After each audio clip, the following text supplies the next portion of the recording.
everyone. Hello. Thanks for bearing with us. My name is Baraniuk. I'm a freelance journalist. I write about science and technology, mostly for the BBC and NewScientist magazine. And today, my talk is called, here we are, Social Standards, Has Social Media Lowered the Bar for Humanity? And I really enjoyed Lee's talk. I think it'll be a fun follow-on. I think maybe you'll see some of the same themes coming up. But here we are. I just want to start with some interesting facts and figures. To put this in context, you know, social media seems to be one of the utilities of our civilization. So where is it today? Facebook, obviously massive, 1.3 billion users they're now saying worldwide. YouTube as well, and Twitter, founded at a very similar period, roughly 10 years ago. All of them massive, especially in the West. But what's interesting to me is not so much, you know, the total numbers here, the figures involved, but more the proportions. I started writing online, publishing my work when I was about 13. And if you're guessing, I'm almost 30 now. So back then, when I was 13, the internet was quite different, but it was starting to look recognizable to what we see today with social media and the way that people interact. We had slightly different platforms, but they were also fun. You may remember instant messaging and IRC and things like that. For social interaction, kind of like Lee hinted, you know, it was predominantly popular with young people. Now, that doesn't mean those interactions weren't important, but it does mean that they were studied less and people in authority took less note of them. And I think that, you know, there's far more sociological and psychological study of what happens on places like Facebook today. So how much has social media really penetrated the space as we know it? Well, according to Pew Research, interesting data gathering body in America, 7 in 10 US adults use social media in some capacity to, you know, be entertained, to find out news, and to connect with one another, of course. But it's really interesting to me that Pew only actually started tracking adoption of social media in 2005. So when those bigger social sites that we mentioned at the start launched, it kind of chimes with my earlier point about before that, the data, the rate of adoption wasn't really being taken notice of by some. And if you look at how adoption has changed over time, I mean, this is an incredible graph. 2005, you're talking, what, 5% of US adults using social media in some form. This year, we're up to about 70%.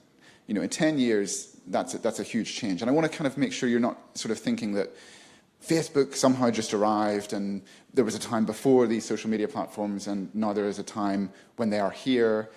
Actually, the whole story is a continuing development of adoption, that we continue to embed ourselves in those spaces, and I think we're continuing on that track. Another way of illustrating that is by looking at the time spent on those platforms. In a kind of investors, you know, call last year, Facebook said that in 2015 its users were on average spending 50 minutes a day on its site. And according to the American Bureau of Labor Statistics, that's more than any other leisure activity apart from watching TV and movies, which isn't surprising. You know, the length of most movies is more than 50 minutes, but everything else kind of falls below what we're doing on Facebook. And of course, that is an increase from the previous year. Back then, it was just 40 minutes. So we have to think about it this way. Our experience of social media is something that's deepening. You know, it's getting more and more, we're becoming more and more involved with it over time. So that's a little bit of the lay of the land. But there's something else I'd like to do before we kind of go much further. To talk about 3 things we shouldn't do with social media. 3 don'ts, if you like. First of all, don't take social media out of context. This happens all the time.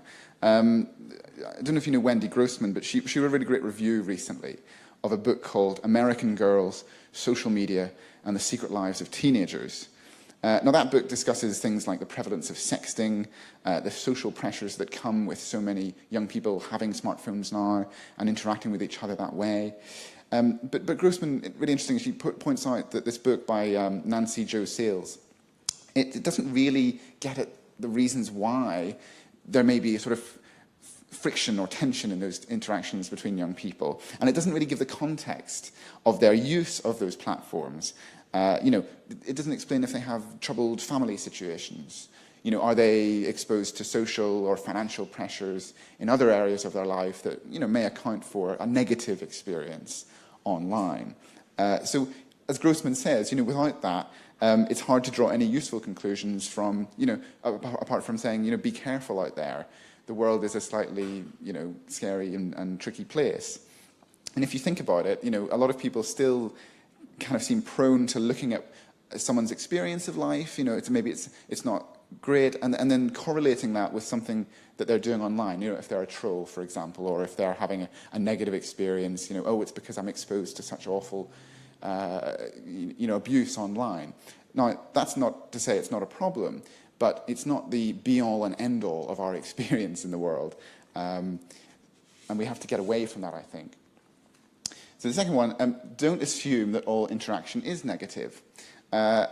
Funnily enough, I think this is something that politicians do a lot. When we get these speeches about how, social media or people using it for trolling and so on, that's polluting our society. That's allowing negativity to come towards us. It was interesting to note in 2015, a lot of British MPs were the subject of abuse online. And it was just before a parliamentary vote on whether airstrikes should be launched in Syria. So the kind of thing that people get very opinionated about.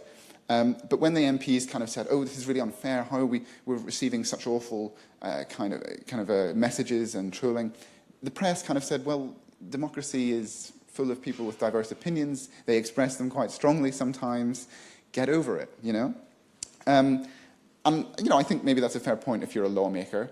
But generally, there does sort of persist this idea in some quarters that social media is just a hotbed of abuse. It's just a place where, we're prone to the worst side of ourselves. And I think that actually social media is much more than that. I think there's a lot of richness and quality and positivity there. Just to cite another example, the New York Times ran a really great story in 2015, the same year as that parliamentary vote, about studies on empathy and how that had maybe manifested itself on social media. There was a study of 1,000 anonymous young adults, and they completed an online survey for California State University. The results suggested that people actually did report positive experiences of empathy online. And indeed, virtual empathy was positively correlated with real-world empathy. So it's not as if these positive expressions or experiences we have can only happen face-to-face. We've all seen examples of people jumping to other people's aid on Facebook, on Reddit, on Imgur. When there's a crisis happening, people help people find their lost family members and so on. We saw an example of that recently in the UK. So don't forget that. Social media has the capacity to channel positivity and companionship and compassion. I think that's a good thing. And the third thing that we shouldn't do is don't forget social media's past analogues. People are constantly guilty of looking at what's happening on social media and kind of suggesting it's all new, it's all something that has suddenly blighted our civilization. We're suddenly exposed to sides of ourselves that are really negative. Well, actually, social media, in one form or another, has been around for a very long time. Tom Standage at The Economist has written a really good book about this. It's called Social Media, the First 2,000 Years. And one of the really interesting points he makes in there is that media in general has actually been largely social for the large part of human history. He talks about the papyrus scrolls that Romans passed between each other at the Forum, or the pamphlets and poems that were distributed in coffee houses in the 17th century.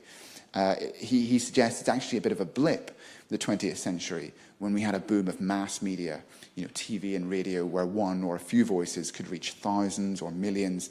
That's actually really unusual. We've been using social media for a long time, and Standage actually made a really great comment about this in an interview with The Verge in 2013. And as you can see, he said, modern social media is so compelling because it's the most convenient and efficient means we have invented so far to scratch a prehistoric itch, the desire to share and network with other people. Previous incarnations of social media were popular for the same reason. They just didn't work as quickly. So an important point, social media today is a different kind of media, but maybe not as different as you might first think. The kind of experiences we have there and some of the negative effects that we have there are not new. The psychology of social media, if you like, it definitely has analogues in the past. So anyway, those are my 3 pinches of salt that we can sprinkle around before going further. And let's now think about some of the things that people express as problematic sides of social media. I think we could summarize them in 5 categories. I'm going to call them the 5 Ds. They all sort of begin with the letter D. And I'm going to explain each one of these. But remember, what we just said, none of these things are new. I'm not suggesting they are. We're trying to tease out what it is about the design of social media platforms that maybe exacerbates some of these effects. So the first one we could say is falsely definitive. We heard about the idea that some people are criticized for being narcissistic online. Sometimes I think, as Lee rightly said, that is not a justified criticism. I think that's pretty harsh. But sometimes we do experience a kind of friction where people are representing themselves in a kind of fallacious way. I mean, we do see this. This does happen. And actually, when you look at the kind of cultural representation of that irritation, you get some interesting results. I mean, look at the Urban Dictionary definition for Facebook narcissism, for example. It gives a few examples of how you can identify this in your midst. For example, adding hundreds of random strangers of the opposite sex to your Facebook profile, or cussing somebody out on Facebook, but not talking to anybody in real life. Having over 50 to 75 pictures of themselves alone, where it was very clear they were taking pictures of themselves and have no shame in it. This is the kind of behavior that, in some cases is perfectly justified, but obviously creates some tension between people. And I do think sometimes that self-representation and that playing with your identity is perfectly playful. It's creative, and it exists in an online space where maybe that is appropriate. The Instagram eyebrow, that kind of makes sense to me. But anyway, sometimes it causes friction, and we should listen to that. The second thing is disengagement. You can tell I had fun looking up these photographs, can't you? We do use social media, I think, sometimes, not so much to encounter new worlds and ideas, but actually to avoid being confronted by the topics and social groups that we find difficult to interact with, or just people with whom we disagree.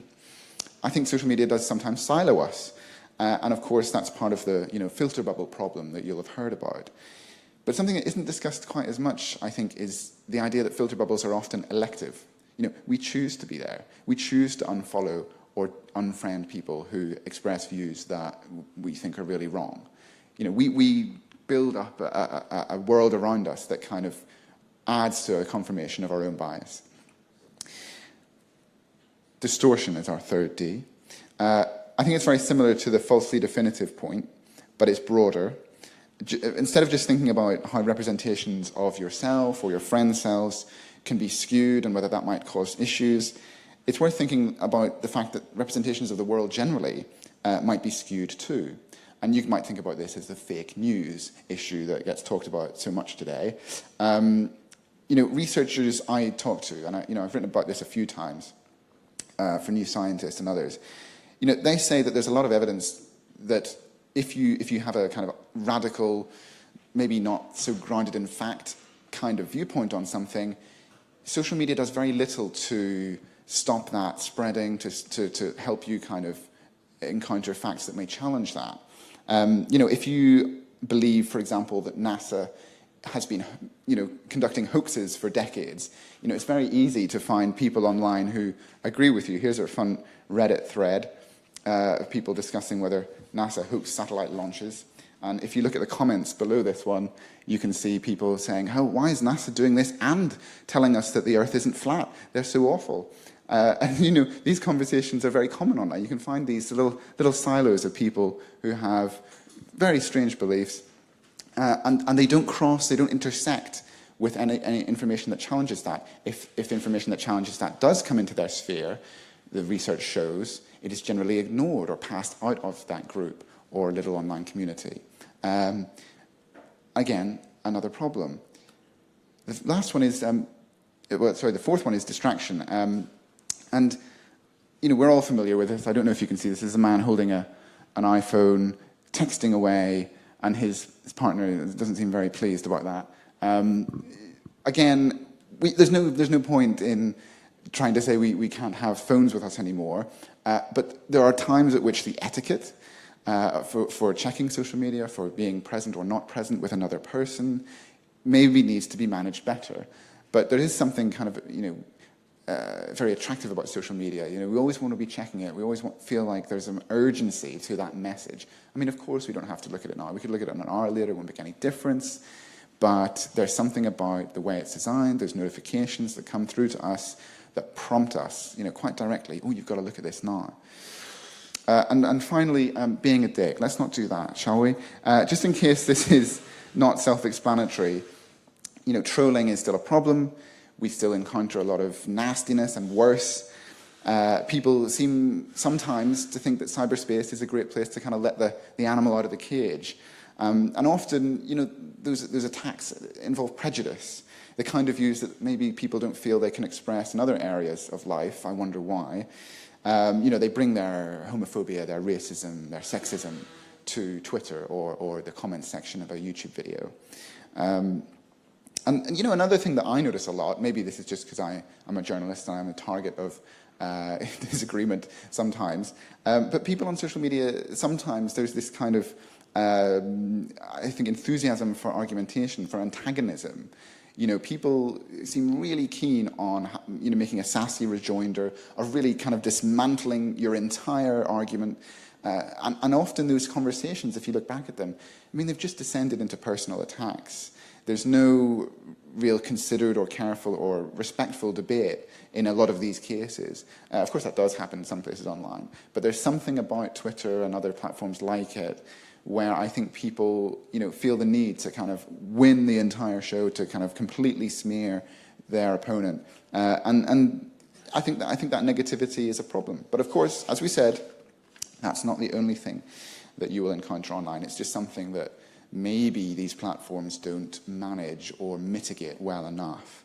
Anyway, those are the 5 Ds again, just to recap: falsely definitive, disengagement, distortion, distraction, and being a dick. So think about those. And I just want to throw a reference in here. You know, this stuff doesn't just come from, you know, an individual's character or the fabric of social media, although I will talk a lot more about that. I think it's worth thinking about our wider context. You know, what kind of society is it that we live in, and does it make us prone to some of these negative interactions? You know, if you think about any of these effects, could be observed in people trying to come to terms with, trying to live within a narcissistic society or a discordant society. And a good little example of this is a book by Christopher Lasch called The Culture of Narcissism. You know, and you can take this with a pinch of salt too, but he made a very interesting comment in it. He bemoaned America as a place to live. This is published in the 1970s, by the way. But he said that there was a fascination with fame and celebrity, a fear of competition, the inability to suspend disbelief, shallowness and transitory quality in personal relations, and horror of death prevailed. I mean, we are all products of our environment, aren't we? If people interact in characteristic sets of ways, and especially if those then manifest online, being the done or not done things, and then breaking away from that is quite difficult. One of the things we know very well about society, it's a very established idea, is that one society or a community has been around for a certain amount of time, norms kind of emerge, don't they? It's funny because usually we only can sort of see society without those norms in place when something really crazy happens, like a natural disaster. So a good example is Hurricane Katrina, when it hit New Orleans. When that happened, some people, you know, stopped what they were doing and helped their fellow man and woman. They, you know, worked as emergency responders. And some other people looted and committed crimes, and the sort of norms of the society were kind of overturned in that catastrophe. But anyway, let's take a step back from social media just for a moment and think about what the things, what things do we need from society? What things make us strong people? What things make us happy, positive people? And I think a good one to start with is self-worth. We all need that, don't we? And I think social media can give us that sometimes, but in some contexts, I think it can also frustrate our yearning for self-worth. So think of the story of Josh Harris. I don't know if you know this, but Harris was a pioneer. He designed and lived in an experiment that was way ahead of its time. After watching The Truman Show, Jim Carrey film, Harris launched a website in the year 2000 called WeLiveInPublic.com. People watched Harris and his girlfriend living together in their apartment, viewing it all online. There was actually even a webcam in the toilet. I mean, actually in the toilet bowl. So this is an incredible level of exposure. But he later said, if there are 1,000 people watching you one night and 10 the next night, that's the basis of your personal self-worth. Now, this is obviously an extreme scenario, but I think it's obvious that this is an aspect of social media now. We measure ourselves in terms of the number of followers we have, in the number of likes our latest post got. Twitter, even shows you in quite a lot of detail how successful your tweets have been. This is for one of my tweets recently, which obviously was incredibly successful. And I mean, Twitter is used by professionals and marketing people. This data is very useful in a kind of business context. But Twitter is also used by kind of, shall I say, normal people, people who kind of just want to interact with one another.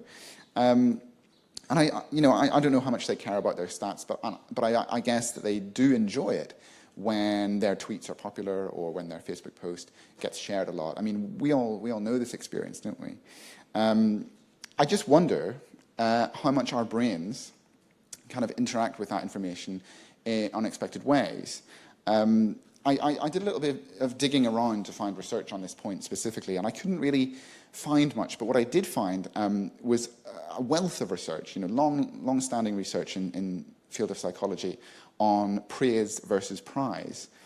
So that, what is the effect on human psychology when we are given a tangible prize like money or a token versus simply praise from our peers or superiors? So the fairly well-established idea is that praise is more motivating than getting a prize. It has longer-lasting effects and influences a sense of well-being and positivity, whereas getting a prize doesn't, although it might feel good at the time. I mean, when your tweet gets a lot of retweets or likes, does that count neurologically as praise or prize?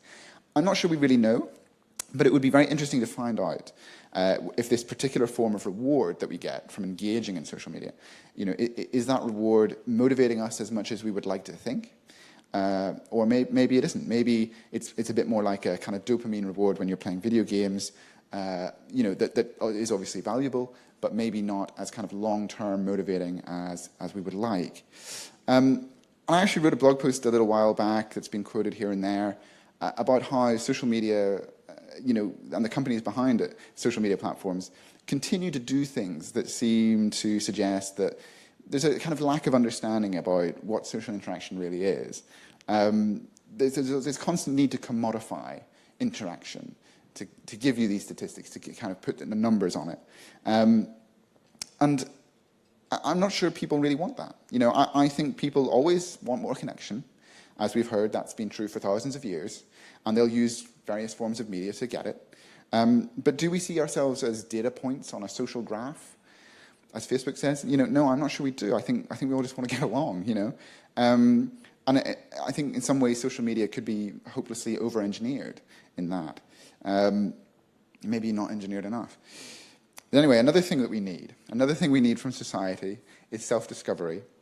I think we need opportunities to be challenged and to find out things about ourselves that we wouldn't know if we just sat around doing the same thing day in, day out. Does social media offer this? Potentially, but I would argue often no. Okay, yeah, the internet has allowed us access to reams of information, people all around the world. We never would have contacted that without it. It's a miracle. And just to think about that point, the realization of that in the 1990s and the euphoria around that at that time is very interesting. There's a great cover story in Time magazine from 1995 called Welcome to Cyberspace, and you should definitely read it. It's by Philip Elmer DeWitt, and he wrote, "Stripped of the external trappings of wealth, power, beauty, and social status, people tend to be judged in the cyberspace of the internet only by their ideas and by their ability to get them across in terse, vigorous prose." I mean, just think about that for a moment. That was so tantalizing at one point. We were going to level all of the awful divisions that have plagued humanity for generations, pitted people against one another and caused frustration. We were going to suddenly let people really communicate with the essence of themselves. Well, instead of that, the picture that has emerged today is a little different. People are categorized based on their race, their gender, their location, their profession, their political views. And maybe it's even fair to argue that instead of expanding their worldview, a lot of people predominantly use social media for validation. Is this joke funny? Does this photo make me look good? Is my hot take hot enough? And I think often we get affirmative answers to those questions, and that's part of doing what we do and enjoying it. But if that's largely what we use social media for, and if we spend so much time doing that, are we missing out on other aspects of personal development? Maybe we are. But anyway, finally, one other thing that we need from society is diversity. Diversity of people around us, some of whom we may look up to because they inspire us, for example. And these can't just be people who are more successful than us and we wish we were them. I think these need to be people that we can actually relate to, maybe even talk to, and learn from as well. And that leads me on to the subject of role models. On social media, there are lots of popular people to look up to. Oh, there's a little recap there. From J.K. Rowling to Gary Lineker, whoever it is on Twitter that you love to follow, they're sassy people with thousands or millions of followers that you can take the lead from. But I don't think that much is known at this point about social media and role models. It's funny because we know in other areas of life, role models are hugely important. At school, in work, in other kind of just general social contexts, in practically all areas of life, in families, but we know hardly anything about the effect that having a role model online could have and how they may shape followers' definition of themselves, representation of themselves. But some work is starting to be done. I did stumble on an interesting paper from researchers at Edinburgh Napier University and the Leibniz Institute für Wissenmedien. It was a small survey sample, but it had interesting results. So there were two kind of parts to the survey, and the first part is kind of interesting. They said that looking at the first study, it demonstrated that having a role model was associated with greater perceived support for one's career aspirations and perceived access to information. Someone they were interacting online, had that effect. Now, that's not that surprising. But the second bit, it kind of made me kind of raise an eyebrow. The results of the second study revealed that participants who had role models online reported that online profiles presented a more realistic self-expression of values and priorities, as well as having higher reciprocity expectation. So they were taking care with their online profile, and they wanted it to be more representative of themselves. They wanted to have a positive interaction. Having that person that they talked to online or that they saw as a good role model for them really made them think about how they went about constructing their online identity. Now, this is self-reported. They were saying it was more realistic. We could, again, take that with a pinch of salt. But it certainly does seem that there is some kind of effect from having that kind of positive connection online. I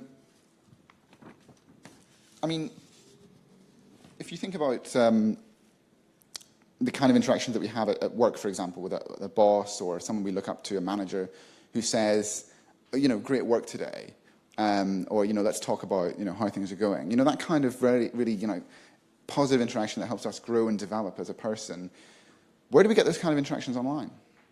It's very rare, I think. I mean, I've had them, but, it's very occasional. It feels more like a playground sometimes, maybe. And of course, if the most popular people have the power to influence our behavior and the way we represent ourselves, if we're kind of mirroring them to a degree, then we should be aware of the sort of standards we're setting for success. A lot of people have criticized Donald Trump for his use of social media, blasting out things like "see you in court" at those who challenge his policies, trying to shame or discredit his critics and so on. I mean, even if you like Trump as president, it's quite possible that his style of delivery is something that you think is problematic. And you might also question many of his supporters' tactics. There was a really, really great and slightly unsettling piece in The New Yorker last year by Emily Nussbaum. It's called "How Jokes Won the Election." And in it, she discussed how Trump and his supporters just kind of made a joke of his opponents and critics, often switching just to the lowest form of attack, personal insults, dressings down. And, many people were left aghast by that, but it certainly energized a large portion of his base. And it was, this is the key point, it was very hard to retaliate against. As Nussbaum said, you're kind of put in a position where being like the victim of a bully in the playground, they call you a stupid name. It's very hard to come back at that. There's no kind of logical rebuttal that will make you sound cool and also, anesthetize the attack. So this is how she described it in her piece. Trump might well be a thin-skinned and easily offended grifter CEO on a literal golden throne, but Hillary Clinton matched the look and feel of Margaret Dumont, the rich bitch, Nurse Ratched, the buzzkill, the no-fun mom, the one who shut the joke down. And that is the tyranny of a collective joke against someone. It denies them a right to respond. And people try and achieve that dominance all the time on social media. And it doesn't matter whether they're right-wing or left-wing, what kind of cause they're championing.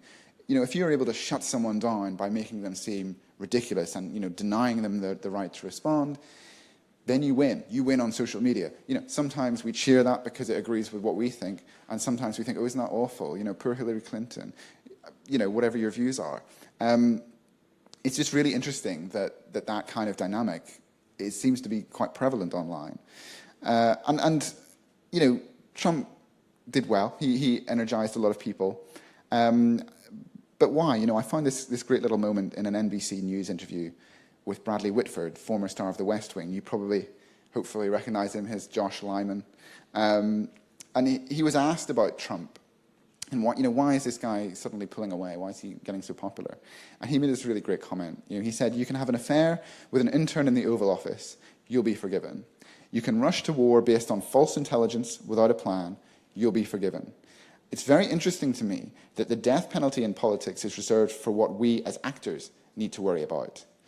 Being bad on television. It's unforgivable. And I think that is part of the Trump phenomenon. He is fantastic television. Fantastic television. And a lot of horrible things can be really wonderful television. So maybe it's morbid curiosity. The people we choose to put on pedestals says a lot about the attributes we favor, whether or not we admit it. And those people, I think, in turn, do impact the tone of society. At this point, it's worth thinking about the fact that social media companies do have a role to play in managing online interactions, but we are very much still ironing out what that means. Many of those companies are resisting certain forms of responsibility that some think should be de rigueur. Look at the recent case of Facebook in Austria, not so far from here recently. A court there, just a few weeks ago, ruled that Facebook must remove postings seen as hate speech. Of course, Facebook, Twitter, and Reddit, and everyone else, these sites do moderate their content, but there's a long history of blunders with that. They remove something completely innocent, and everyone's like, why did you do that? That's just a picture of me, washing my cat. With the silly things that they think is like, maybe somehow explicit, maybe based on an algorithm and not a real person's judgment. Or they leave a horribly graphic photo up for days, or a video of someone killing themselves. There's actually a really interesting development in the news just this week. The Guardian obtained a document from Facebook which was a kind of set of guidelines, huge set of guidelines, that it was meant to be given to their moderators that they're now employing to deal with this kind of thing. I mean, it covers an unbelievable range of types of content and material, from videos of suicides, to graphic imagery. But it also has really weird discrepancies in it. For example, it says that a comment like "Irish people are stupid" should be removed, but "blonde women are stupid" is allowed to stay under these guidelines. So it's worth asking, how much do we need the network or an authority to step in and make spaces civil for us? I think experience shows that we do need some of that, but Facebook's experience is it's difficult. They're finding it hard, and maybe some things they could fix. They could do it differently. But the Guardian report on that story was actually really interesting because it admitted whatever Facebook does, it can't win. They take something off, they get accused of censorship. They leave something on, some people say, "I hate that, take it away." They're dealing with, as I said, 1.3 billion users. They all disagree about what content should be on there. So how do you manage that? It's actually a ridiculous sort of scale they're working at. But if we don't have some kind of top-down or even distributed kind of general sense of norms and civility, I think we do risk kind of leading to a Lord of the Flies syndrome. And if you thought Lord of the Flies was just a book, let me introduce you to the Robbers Cave experiment. So this is a now famous psychological study in which 22 boys aged roughly 11 were set up at a campsite in Oklahoma in the summer of 1954. I definitely think you should all go read about it. There's a great book about it by the authors of the study. But just to summarize, the boys were split into two groups. And in the early days of the experiment, they were kept physically separate at different ends of the campsite and given activities to do. During that phase of the experiment, the boys bonded well internally in their groups. They even came up with names for their groups. One group called themselves the Rattlers, the other called themselves the Eagles. But once that identity in the group and the cohesion had been established, they were gradually introduced to one another and given competitive activities to do, like playing sports. So it's worth noting again, all these boys were similar age, similar background, similar academic ability. But the two groups hated each other. During the experiment, they actually started fighting, and counselors actually had to intervene at one point when some boys put stones in their socks to bring to a fight. The people running the experiment, they stopped things short of anarchy, and they actually managed to get the groups to empathize with one another and integrate after a long series of mutual tasks where they, for example, solved problems together. But what's remarkable about this experiment to me is how quickly a sort of defensive-aggressive group mentality emerged among remarkably similar boys because of the arbitrary design of their environment. And it's also really interesting, how difficult it was to reverse that. It took a long time, took a lot of effort, took a lot of face-to-face interaction. This group antagonism happens all the time, in schools, in offices, in sports stadia, and it happens on social media, of course. I think we should really think about how the design of these platforms may help foster polarization. It looks safe, it looks friendly, doesn't it? All the emojis and bright colors, the thumbs up to like something. But I'm not sure social media does very much, really, to challenge the crystallizing of antagonizing identities, whether that's individuals or groups. But on crafting identities, we should remember that is something that will help distinguish ourselves from others and is important to us. We do it all the time, offline and offline. And I think there are some interesting experiments that show that the identity we inhabit really does change our view of the world. It's not just about what we do or what we behave. It actually changes what we think. And a great example of this is this experiment by Mel Slater, who works a lot with virtual reality, and he's at University College London. So for this experiment, he got a group of white-skinned subjects to take a questionnaire called an implicit racial bias test. And asked a long series of questions trying to kind of work out where your underlying suspicions of people of another race may be. So he did that questionnaire with these subjects, and then those white-skinned subjects spent some time in virtual reality, actually inhabiting a dark-skinned avatar, and that's the woman here on the right. and they saw a woman passing the corridor, also dark-skinned. That was a kind of character in the environment. So they spent some time in there, and then they did the implicit racial bias questionnaire later, and their scores were lower, really interestingly.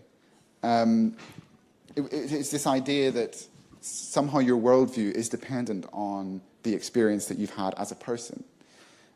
So if the experience we're having as a person online kind of reinforces prejudices or reinforces bad ideas about the world, and we build up an identity to kind of contain or package that, maybe we are kind of leading ourselves again down the wrong path.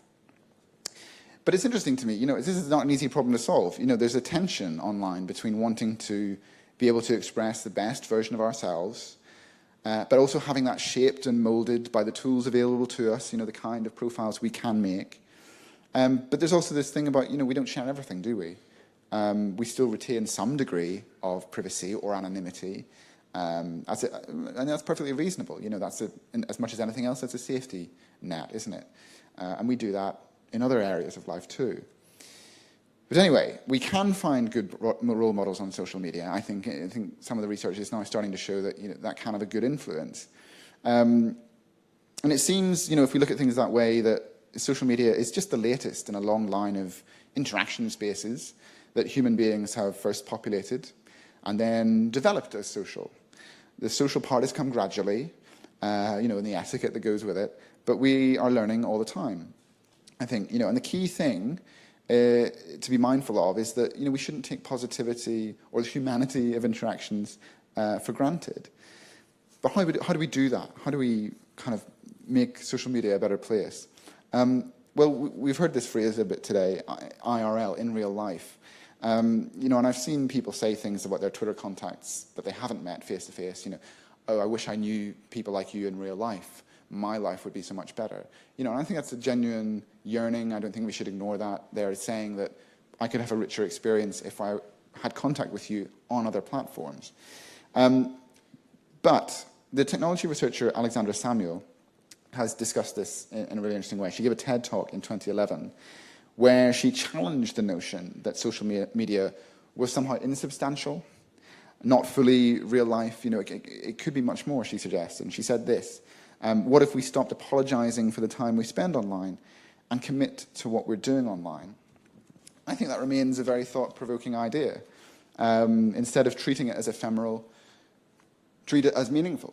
And let's look for experiences and platforms that allow that, that encourage that. And I do think we are sometimes hamstrung by trying to do everything, for example, through text-based media. There's so much research. I've read paper after paper about how, people will, for example, self-disclosure. So how much you're willing to reveal about yourself, your opinions and your beliefs and why you think that way. You're much more likely to engage with that if you're talking to someone face-to-face or if you're simply, talking to them via video chat. When it's text only, you hold stuff back. Certain sides of yourself come out and certain sides of yourself don't. And that's not to say Twitter is bad for many things. It's great for a lot of stuff. I tweet every article I write, and hopefully people click on the link. Or, if you're texting someone, you want to arrange a meeting at the pub, I think SMS is perfect for that. But is Twitter a great place to debate the finer points of, the impact that Brexit will have on the UK? I'm not sure. I think maybe that's pushing it. Again, to be fair to the technology companies, I think they are aware of this, actually. They are trying, they say, to develop richer interactions. Facebook, at its F8 Developers Conference in April, said it was working on a host of ways to, and I quote, let your humanity shine through. I don't know if that's an acknowledgement that maybe on Facebook humanity doesn't always shine, but they certainly are saying that they're trying to change this. And they talked about a product that's still in development called Facebook Spaces. It lets you and your friends enter a virtual world where you're represented by customizable avatars. It looks fun, doesn't it? But it's funny to me because this still has many trappings of a very mediated and simplified world built into it, doesn't it? I mean, these avatars are, of course, idealized. The world they're in is idealized. You make these choices. I mean, actually, there's even a selfie stick. in Facebook Spaces.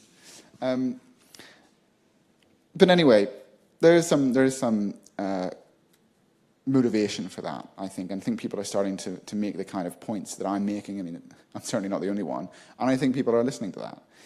So that's something to look forward to. But what can we say? Social media, I think, is a rich social forum. I think it has lots of complexities and echoes of other areas that we inhabit as social beings. I think the companies that make these services constantly tell us that their sites offer, really intuitive ways of connecting with one another. But maybe that's, not quite there yet. And maybe the social issues that have essentially blighted humanity throughout history, the things that have caused division and conflict, the reasons we fight with each other, maybe they're just as easily expressed online as anywhere else. And maybe some places online make it easier to express that rather than something else. But anyway, social media, however you look at it, does still lack the tonal sensitivity that I think we need from a lot of our interactions. And, indeed, the oversight that sometimes we benefit from in society. The real richness, if you like, of getting to know other people. And I think maybe that will change in future as technology evolves and as our approach to technology evolves, or the way that we use these sites changes. But let's just, have a little vignette to close that I think kind of sums up where we are today. So let's imagine two people kind of existing roughly in the same era we are. Let's call them Alice and Bob. Let's say they've been online dating for a while now, and they happen on each other's profiles, and they like what they see. A few messages go back and forth. There's a good feeling. There's a connection. They want to meet. And when they do meet in person a few weeks later, they really hit it off. There's a spark of chemistry, and a beautiful relationship unfolds. So, Alice and Bob, looking back at this, they marvel at the fact that they never would have met had it not been for, the internet and a dating site, a form of social media. And that's wonderful. It's played a role there for those two people. But after their years together, it's as obvious to them as it is to you thinking about this little scenario now, that their social media selves were just a little bit of that story. And they represent just a fraction of who they are as people. Anyway, I just want to leave you with that thought. Thanks very much.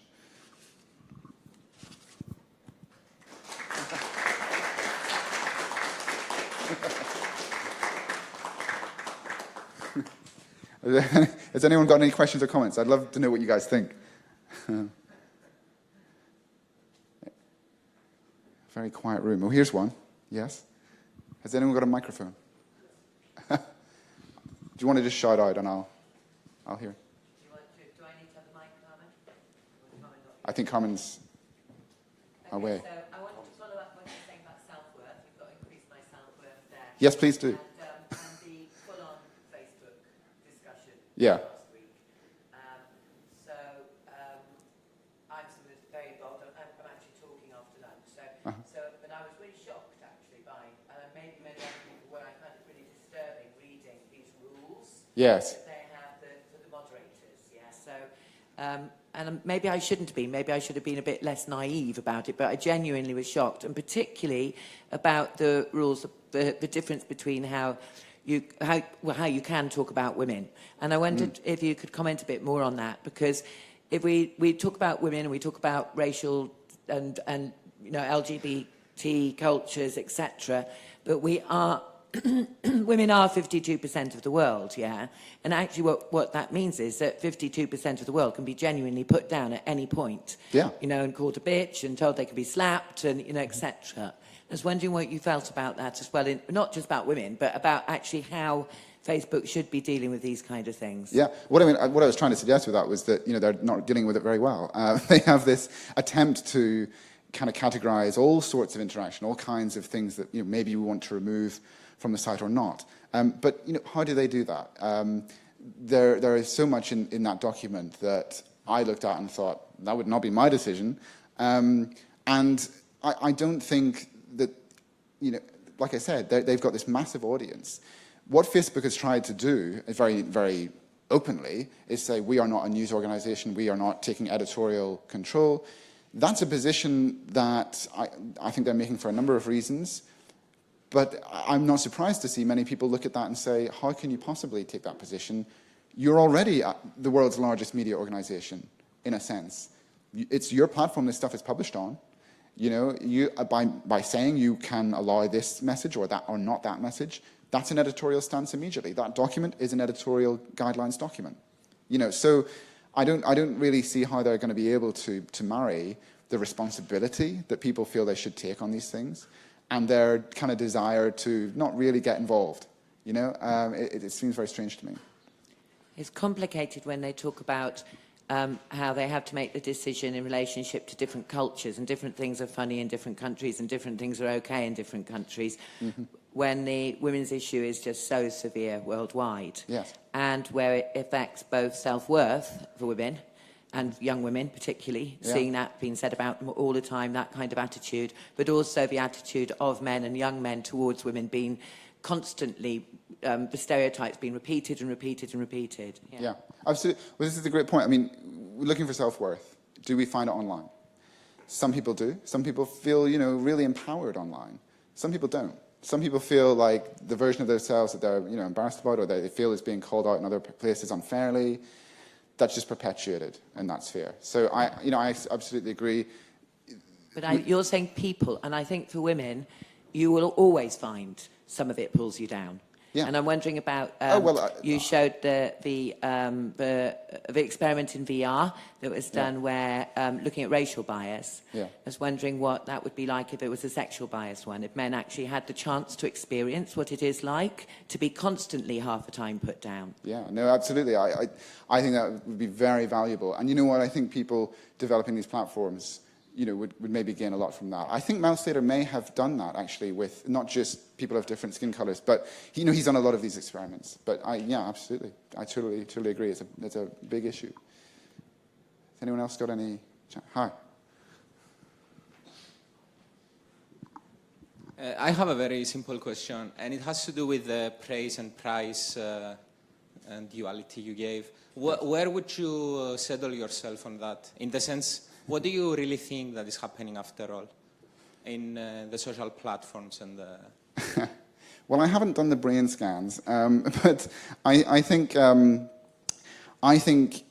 that when you quantify anything, when you quantify any kind of reaction, when you put a number to it, then that lets your brain digest that information in a particular way. It's a very abstract thing to do. Praise is not abstract. Praise is direct and should be meaningful. And we look for that so much in our personal relationships with other people. Do we get that on Facebook? I think sometimes we do. We get people saying lovely things about what we've posted. We get people saying, you know, oh, I loved the article you wrote. Occasionally this happens to me. And that's lovely. But I think there is also a hunger for, you know, a greater number of followers. You know, people spend money to increase their number of followers.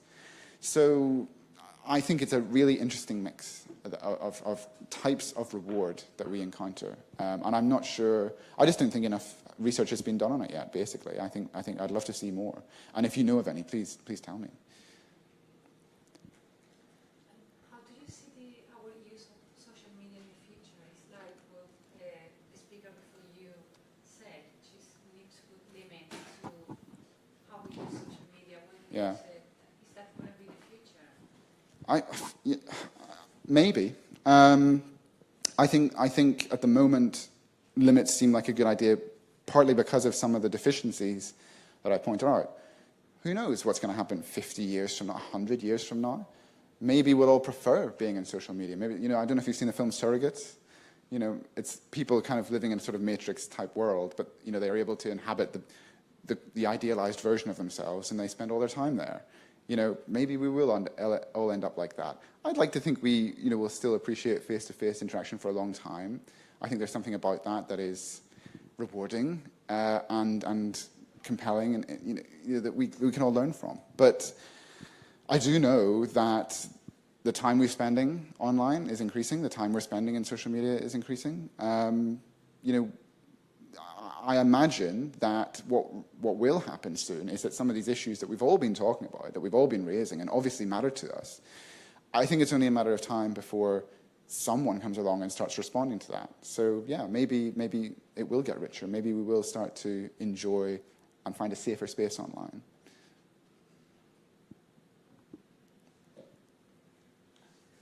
Aha. I just keep asking myself how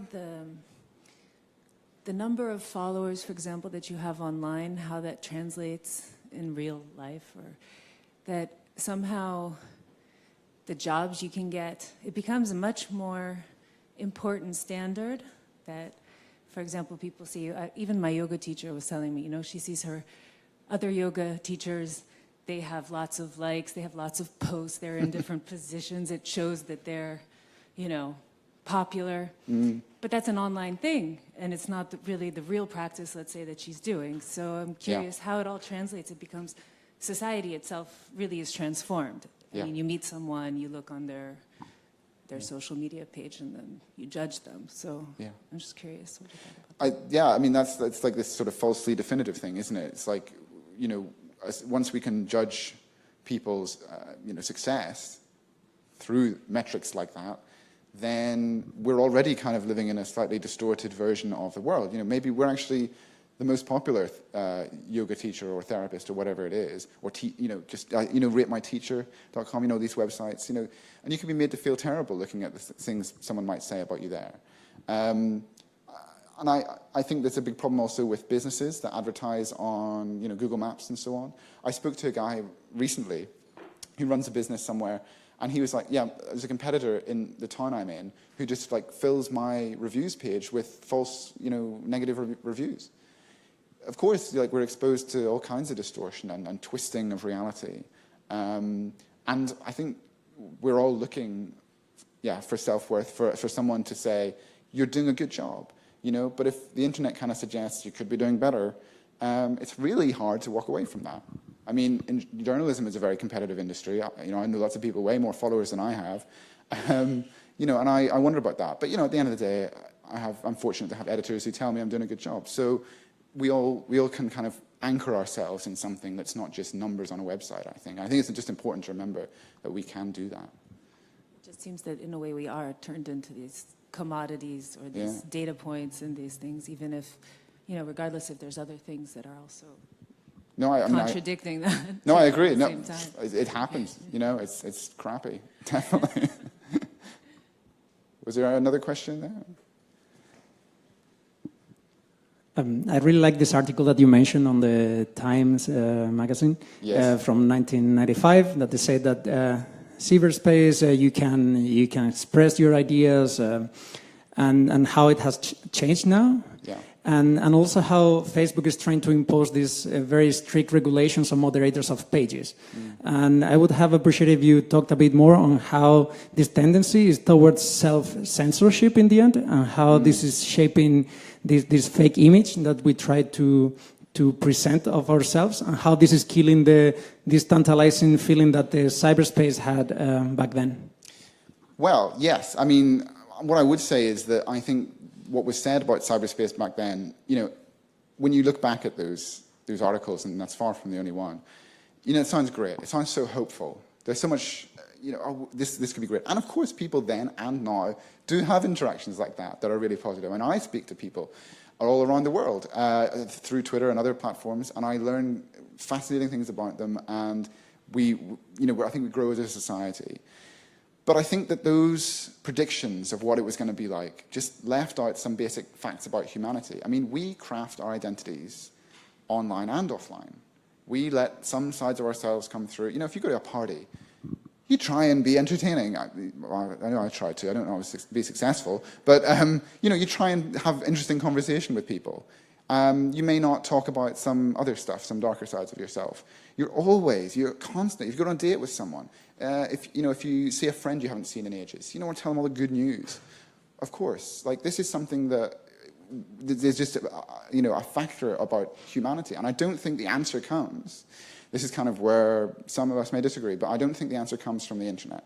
I don't think it does level all of these divisions. I think those divisions are something that we hold on to.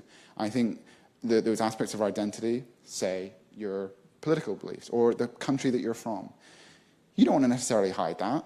Actually, online, it's a nice place to talk about some things you really care about, or that represents your heritage or background. Why should you necessarily detach yourself from that just because you've gone online? Of course, the downside is that then someone who thinks everyone from Great Britain is really awful can then target you with their abuse. So we kind of fall back into that problem of humanity just being a little bit ugly sometimes. But wouldn't you say that we shouldn't deny the fact that anonymity is enabling different kind of interaction between people, and this is very easily visible in Reddit. The conversations that happen in Reddit are much less biased, and you can see people maybe expressing themselves more freely because their identities are not, or these virtual personas that they have on Reddit are not so easily linked with their real identities. And you can see people talking about wrong things they did or confessions, and it's maybe more representative of the actual humanity behind the internet than what it's presented in Facebook or Twitter. Yeah, you know what? Like, I think absolutely, and I think that it's specific types of interaction. If you're having like a political debate, actually, maybe being anonymous and maybe kind of just working through your ideas and not letting someone attack you because of your race or location in the world, maybe that's helpful in some cases. It's kind of sad, but I do see that on Reddit. I do see people having really fascinating discussions. I mean, I see scientists discussing research all the time. And I would say, though, that maybe there are just some types of interaction that are best in that form at this point. Because I still think, people do want to represent themselves. They want to have pictures of themselves. They want to tell people about their identities. But I am definitely not one of these people who thinks anonymity is a problem. It's like it has to go. It really irritates me because I know lots of people who require anonymity just because of what work they do. I don't know if you saw this case about this cybersecurity researcher in the UK recently who, there was the ransomware outbreak, WannaCry, and he did some really interesting work on it, but he wanted to remain anonymous for various reasons, professional and personal. And the tabloids in the UK just like hunted him down and like revealed his address. People were camped outside his house wanting to interview him. And I think in that case, that's obviously gone too far. He had a right to anonymity in that scenario, but society didn't let him keep it. And I think, of course, online or offline, you should be able to be anonymous in some circumstances. Yeah. I think that's it, maybe. Thank you for those questions, guys. Really interesting. All right. Thank you.